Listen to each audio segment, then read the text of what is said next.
Bonjour, je vous souhaite la bienvenue sur la chaîne Reviens à ses pieds. J'ai tellement de choses à partager avec vous. Aujourd'hui, j'espère que vous êtes prêts. J'espère que cette vidéo vous trouve en pleine forme. Bienvenue sur la chaîne Reviens à ses pieds. C'est le prophète Marc.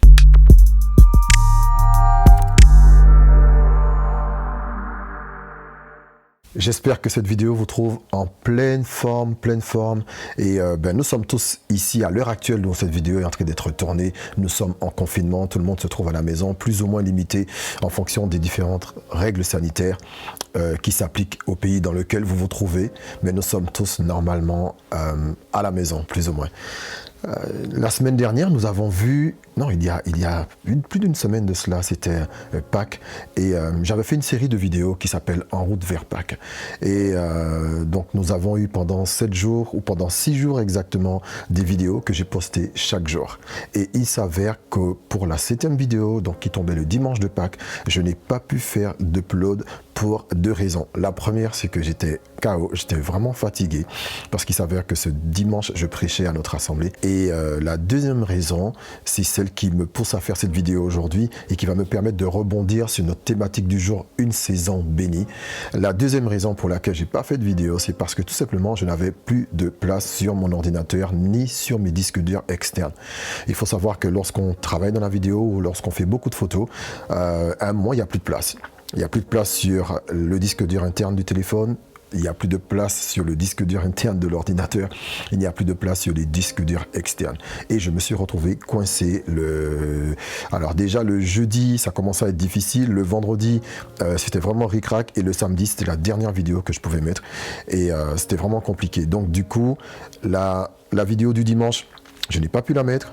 Et toute la semaine qui suivait, j'ai dû passer mon temps à chercher un système qui me permettrait de stocker des gros fichiers. Parce que depuis 1 an, sur cette chaîne, au bout de peut-être 52 ou 53 vidéos, ça commence à prendre beaucoup de place. Donc j'ai dû trouver un autre système semi-professionnel qui me permette de stocker vraiment en très grosse quantité. Et justement, la recherche que j'ai faite pour pouvoir trouver ce mini serveur qui me permettait de stocker mes données m'a poussé à réfléchir et m'a donné une idée pour une vidéo aujourd'hui qui rentre vraiment dans le cadre d'une saison bénie. Vous savez, dans la période du printemps, il y a une chose que nous faisons tous en France, que je tourne cette vidéo en France, et il y a une chose que nous faisons tous, c'est un peu le rituel annuel à chaque printemps, et cela s'appelle le nettoyage de printemps. C'est le grand nettoyage de printemps où on en profite pour ouvrir on en profite pour ouvrir nos fenêtres. Parce qu'il faut savoir qu'ici en France, en hiver, il ne faut surtout pas s'aventurer à ouvrir ses fenêtres. Pour 2 raisons. La première, c'est parce qu'il fait froid, cela fait rentrer le froid, et la deuxième, c'est que cela fait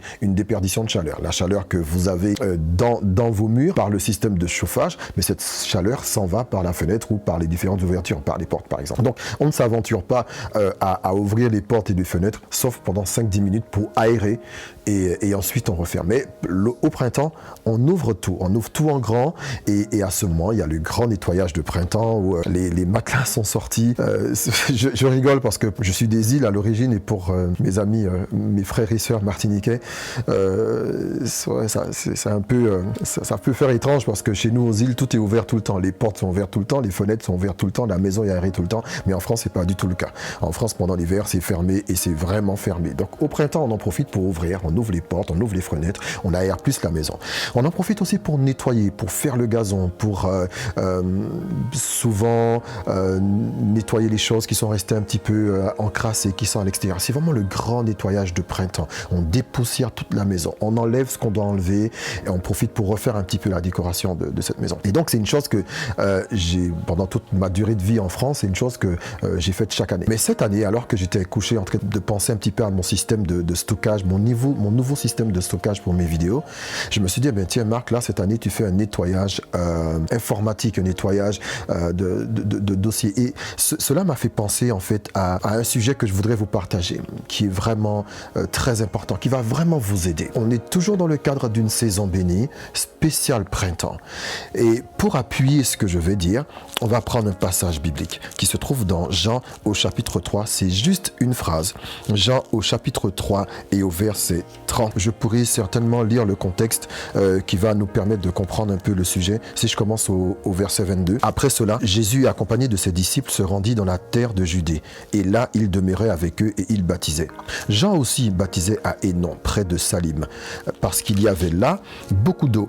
et on y venait pour être baptisé, car Jean n'avait pas encore été mis en prison. Or, s'éleva de la part des disciples de Jean une dispute avec un juif touchant à la purification. Ils vinrent trouver Jean et lui dirent: Rabbi, celui qui était avec toi, au-delà du Jourdain, à qui tu as rendu témoignage, voici, il baptise, et tous vont vers lui.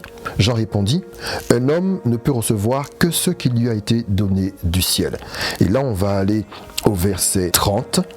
Il faut qu'il croisse et que je diminue. Ce que je veux vous partager aujourd'hui, c'est pendant mon expérience où il fallait uploader, mettre en ligne la vidéo du dimanche de Pâques, je me suis retrouvé à faire un petit peu le jeu de la chaise musicale, c'est-à-dire que jeter des dossiers, essayer de trouver les dossiers les moins importants, les mettre de côté ou carrément les jeter, trouver tous les vieux fichiers qui n'étaient pas utiles, qui n'étaient plus utiles et les jeter, essayer de faire le plus de place possible pour pouvoir faire rentrer la vidéo de Pâques. Et ça, c'était un nettoyage de fichiers qui était un peu contre ma volonté. Donc j'ai dû chercher vraiment des choses les moins utiles sur mon ordinateur, les moins utiles sur mon disque dur pour faire de la place. Et ça ressemble aussi au nettoyage de printemps. Au nettoyage de printemps, c'est la saison, justement, la saison du printemps, on va profiter pour nettoyer, on va profiter pour enlever les vieilles décorations, enlever les choses qui ont été stockées pendant les mois d'hiver, les périodes d'hiver. On en profite pour ouvrir les fenêtres, on en profite pour faire sortir, on en profite pour nettoyer, on en profite pour épurer la maison. Et c'est ce que j'ai fait avec mon ordinateur.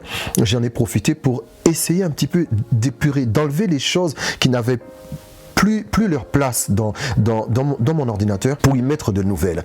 Et cela peut, je vais trouver un terme approprié. Parfois dans nos vies, nous sommes aussi emmenés à faire cela, à faire un nettoyage, à enlever, à nettoyer et à épurer. C'est cette chose qui s'est produite au temps de Jean et au temps de Jésus, à la période où ils vivaient ensemble, où ils étaient acteurs ensemble sur la scène. Il est entré de baptiser de côté, Jésus est entré de baptiser de l'autre, et il s'avère que les disciples ont une dispute, ils vont voir Jean et lui disent: celui que tu as nommé la dernière fois, celui à qui tu as rendu témoignage, maintenant il est entré de baptiser. Et Jean reconnaît ceci. Jean dit: il faut qu'il croisse et que moi je diminue.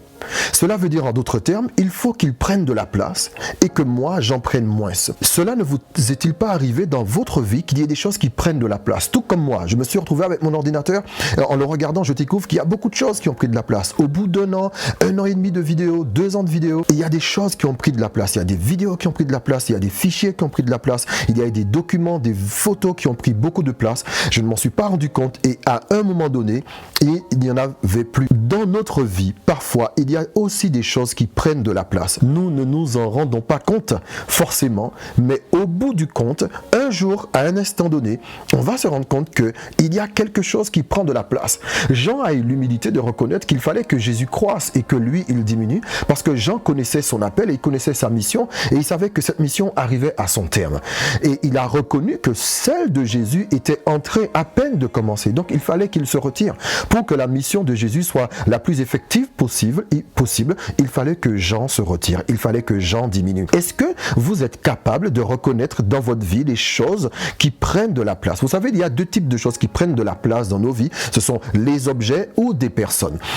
Un objet peut prendre beaucoup de place. Quel est cet objet auquel vous donnez beaucoup de place? Il y a parfois des objets, surtout nous sommes dans un monde de plus en plus dématérialisé. On travaille de plus en plus avec nos téléphones, avec les ordinateurs. On passe dans une configuration nouvelle avec le télétravail. Le travail dans les bureaux n'existe quasiment plus, même si ça tente de revenir. Mais il y a des gens qui ne veulent plus retourner au bureau malgré tout ce qu'on nous montre à la télé, ou des gens qui font des crises, ou des gens qui sont un peu en burn-out parce qu'ils font beaucoup de télétravail. Voilà, là, mon avis est partagé dessus. Il y a des gens qui sont très contents d'être chez eux. Il y a des gens qui sont très contents d'avoir leurs enfants. Il y a des enfants qui sont très contents de passer des journées avec leurs parents. D'ailleurs, c'est grâce à ce confinement que certains enfants ont pu voir leurs parents. Parce que sinon, les parents partent très tôt, ils reviennent à la maison très tard. Et souvent, quand ils reviennent, l'enfant dort déjà. Donc, il y a des enfants, je peux vous assurer qu'il y a des enfants qui sont très contents de passer du temps avec leurs parents. Dans ce monde dématérialisé, dans ce monde où on commande tout par Internet, où on travaille avec le téléphone, on peut remarquer que ces objets prennent de plus en plus de place dans nos vies. Donc, dans ce nettoyage de printemps que nous allons faire, un nettoyage déjà, on va commencer par matériel. Quels sont ces outils, quels sont ces objets qui prennent beaucoup de place dans votre maison? Quels sont ces objets auxquels il ne faut absolument pas toucher, qui ont atteint l'ordre du sacré dans votre maison? Quels sont ces objets que si quelqu'un d'autre les touche, cela peut provoquer une forme d'irritabilité ou de colère chez vous?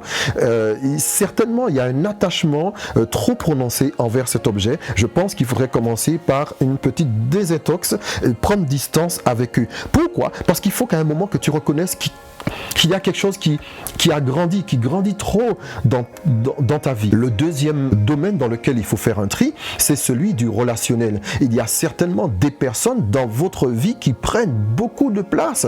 Nous ne nous en rendons pas forcément compte, mais il y a des amitiés, des personnes, des relations qui prennent beaucoup de vie dans votre place, beaucoup de vie. Je parle à des célibataires comme à des personnes mariées.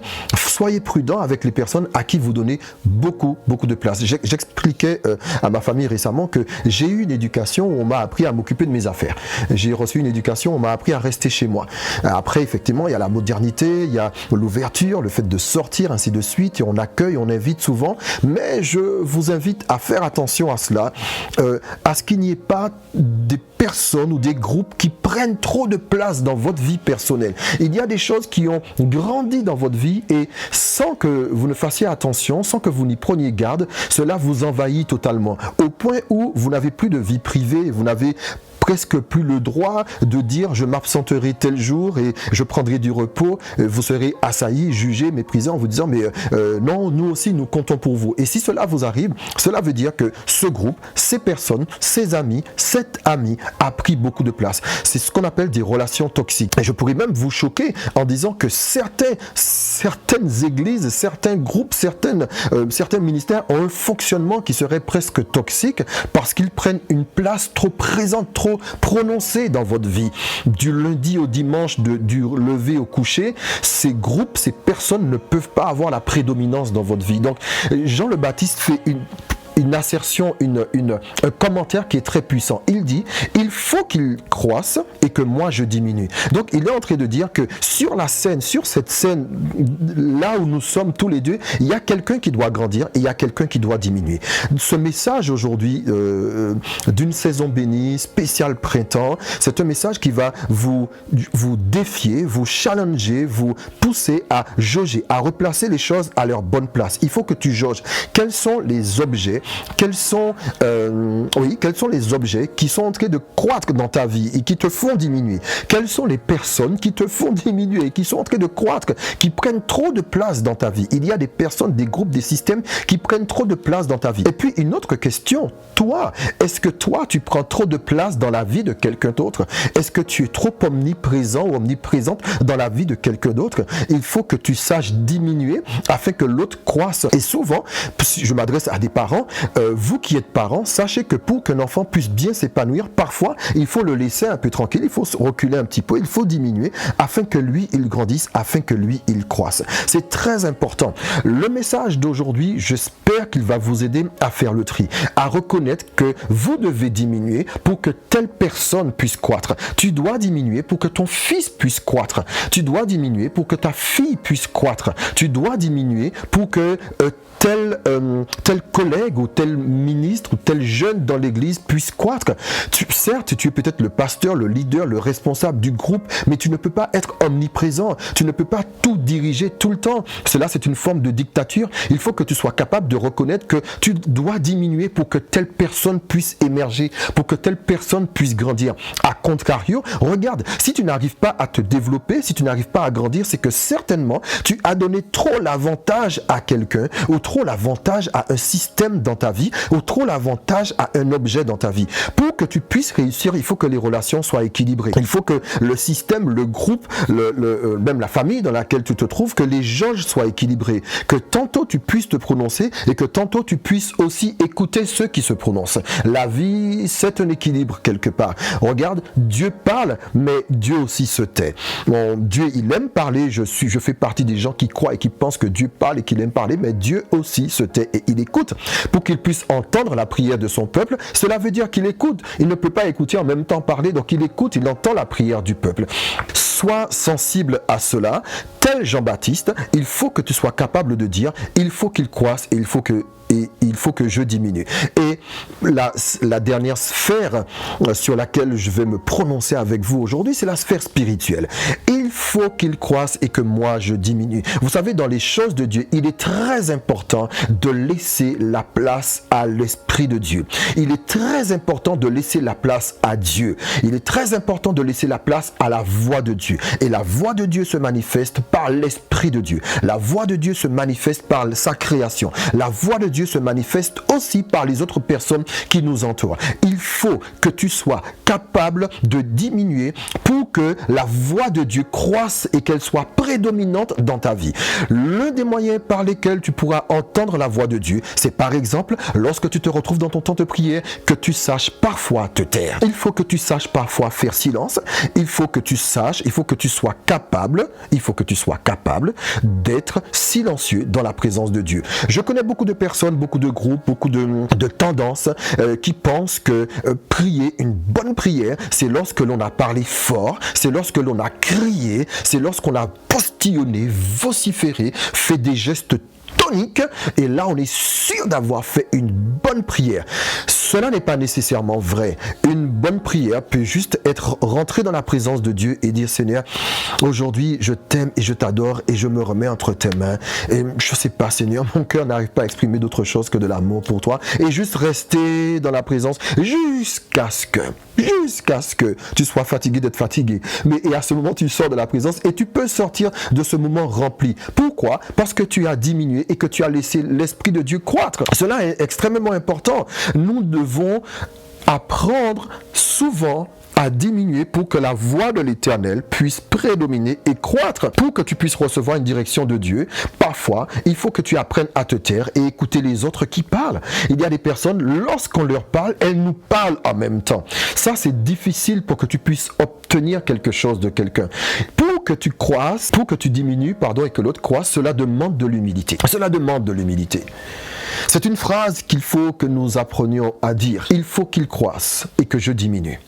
Mais aussi, il faudra que tu dises, il faut qu'il diminue et que moi je croisse. Il faut que l'influence de cet objet diminue et que moi je croisse. Toute relation qui ne te donne pas l'opportunité de croître est une relation qui t'étouffe. Il y a des relations étouffantes. Il y a des personnes qui vous côtoient, qui vous côtoient juste pour que vous puissiez les encenser, juste pour que vous puissiez les flatter, juste pour que vous puissiez leur servir de faire valoir. C'est une forme d'esclave. Voilà. Je me sers de toi un petit peu comme flatteur et flatteuse.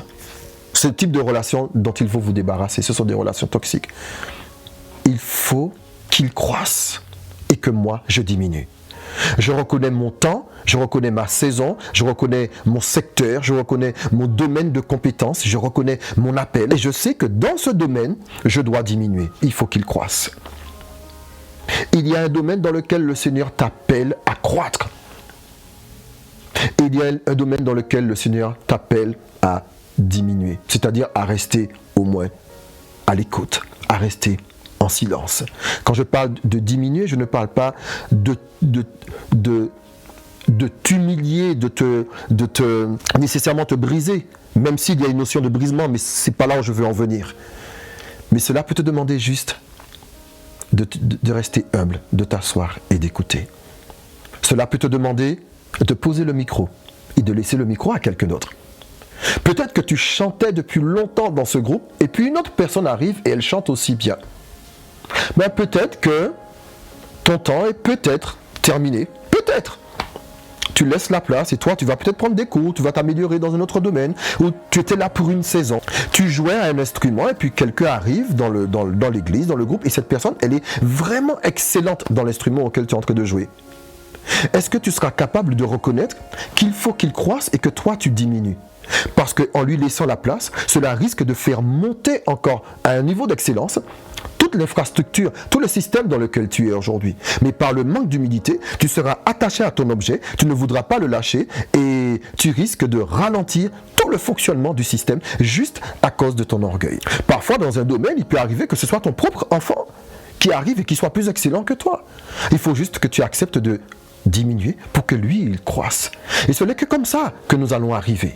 J'espère que cette vidéo fut pour vous une réelle bénédiction. N'oubliez pas, c'est la saison du printemps, c'est le grand nettoyage de printemps. Il faudra faire de la place. Si vous ne faites pas de place, vous allez vous retrouver avec des photos qui ne servent à rien, des photos en double, en triple, des fichiers qui n'ont rien à voir, des choses qui ne sont plus d'actualité, qui sont obsolètes. Les vieilles robes, les vieux t-shirts, les vieux pantalons, les vieilles choses qu'il faut jeter, il faut se débarrasser et faire de la place pour du neuf.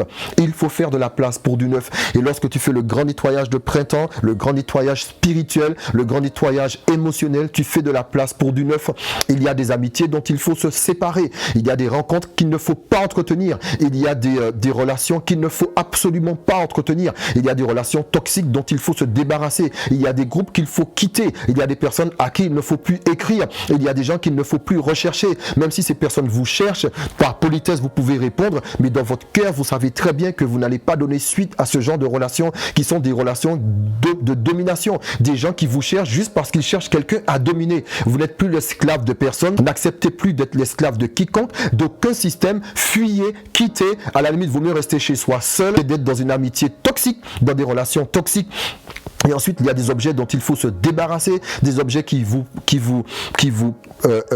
vous abaisser, qui vont vous diminuer, qui vont diminuer votre système de pensée, qui vont vous abrutir littéralement. Débarrassez-vous de ces objets qui vont vous emmener vers la perdition, vers l'égarement. Débarrassez-vous de ces objets. Ça peut être un téléphone, ça peut être un jouet, ça peut être un ordinateur, ça peut être quel que soit l'objet, ça peut être un bijou, peu importe. Débarrassez-vous de ces choses. Et enfin, en dernier lieu, que la voix de l'Éternel prédomine, que la voix du Saint-Esprit croisse, que l'interaction angélique croisse dans votre maison dans le nom de Jésus et que vous soyez silencieux dans la présence de Dieu et que vous puissiez écouter sa voix dans le nom de Jésus. Je vous bénis aujourd'hui. Je suis extrêmement content de vous avoir retrouvé. J'espère vraiment que cette vidéo fut d'une grande bénédiction pour vous. C'est un cœur à cœur que je vous ai partagé.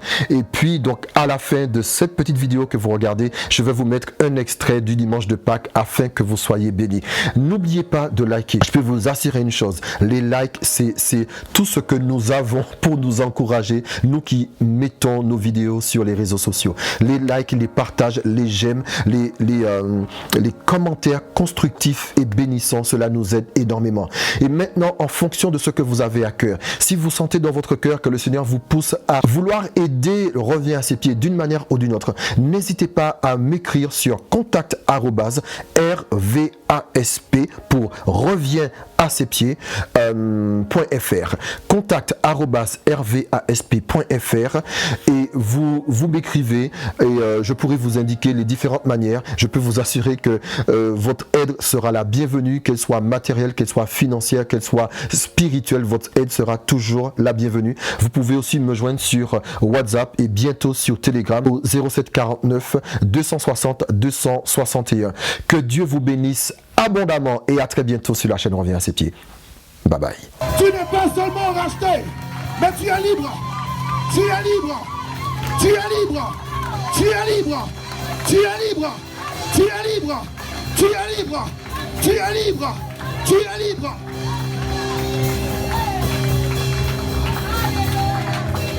C'est ça la rédemption.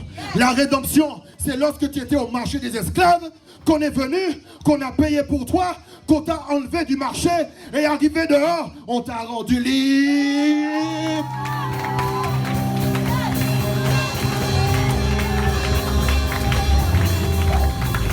Écoute, va voir deux personnes et puis dis je suis libre. Je suis libre. Je suis libre. Je suis libre. Je suis libre. Je suis libre. Va voir deux personnes, dis je suis libre. Je suis libre de l'alcool. Je suis libre de la drogue. Je suis libre du péché. Je suis libre du marché. Je suis libre de la prostitution. Je suis libre des envies. Je suis libre du chômage. Je suis libre. Je suis libre. Je suis libre. Je ne suis plus au marché. Jésus, il a payé pour ma liberté. Il m'a rendu libre. Ok. Vous savez, il y a différents types de personnes. Et nous les noirs, nous pouvons comprendre ça. On peut comprendre ça. Parce qu'il y a différents types de noirs. Il y a le noir qui est né avant l'esclavage. Il y a le noir qui est né pendant l'esclavage. Et puis il y a le noir qui n'a jamais connu l'esclavage. Ah my God. Je suis martiniquais, je suis descendant d'esclaves. Les bras, satanabashi, kabraïsa. Quand tu parles de liberté, je sais de quoi on parle. My God. Parce que mes ancêtres, ils avaient des chaînes aux pieds. Ils avaient des chaînes à la main. Et lorsque tu viens dire à mon ancêtre, tu es libre, je ne suis pas sûr qu'il fasse. Tu crois que je suis libre? Il va dire quoi? Quoi? Je suis libre. Je peux courir. Je peux sauter. Je peux aller. Je suis libre. Les chaînes ne te retiennent plus. Le péché ne te retient plus. L'alcool ne te retient plus. Parce que tu es...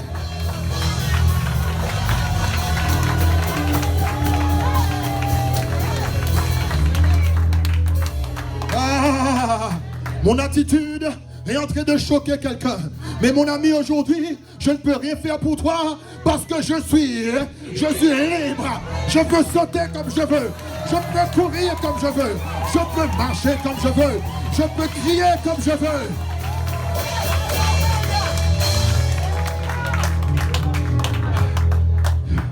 Jésus